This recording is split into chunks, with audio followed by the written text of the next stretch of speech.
हाय, मैं pastor Michael योराशा हूँ और मैं आपको दावत देता हूँ कि आप इस चैनल को लाइक करें, शेयर करें और सब्सक्राइब करें और नोटिफिकेशन के बटन को दबाना ना भूलें ताकि आपको हमारी आने वाली अपडेट मिलती रहे। खुदावंद आपको बरकत दे। चलें कलाम की तरफ बढ़ते हैं। इफिसियों 6 बाब और 12 आयत फिर से पढ़ते हैं।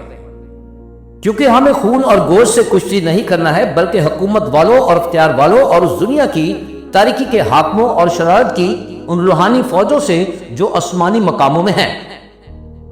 तो खुदा के लोगों, हम हर चीज को अपनी कुदरती आंखों से नहीं देख सकते, तो इसका मतलब ये नहीं कि वो हो नहीं रहा।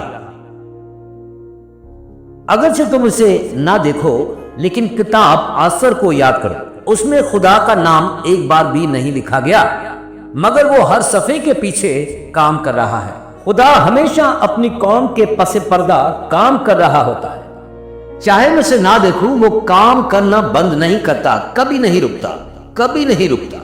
चाहे वो उसे महसूस ना करो, वो काम करना बंद नहीं करता, वो मुसलसल काम कर रहा है। सुनिए, अब मैं ये जाती बनाना चाहता हूं।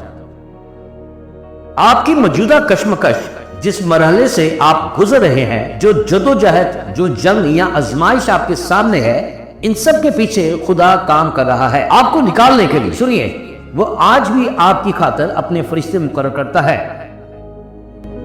यीशु आज भी तख्त पर बैठा हुआ है और हमारी शफाअत कर रहा है आपके लिए और मेरे लिए। वो आज भी मौजज़े करता है। हम मौजज़ा करने वाले खुदा की इबादत करते हैं जो आज भी मौजज़े करता है।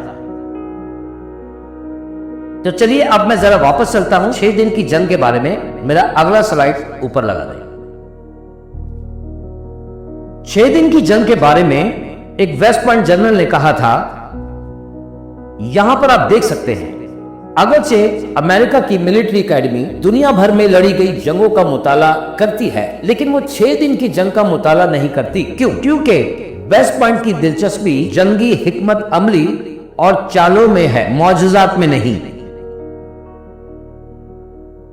यहां तक कि दुनिया की शायद सबसे बड़ी मिलिट्री एकेडमी ने भी ट्रेन किया है कि 6 दिन की जंग दरअसल खुदा का हाथ था। अब मैं वेस्ट पॉइंट और दुनिया के तमाम फौजी माहिरीन के लिए नबूवत करना चाहता हूं। अगर तुम समझते हो कि 6 दिन की जंग एक मौजज़ा थी, तो मेरे भाई, तुमने अभी तक कुछ नहीं देखा।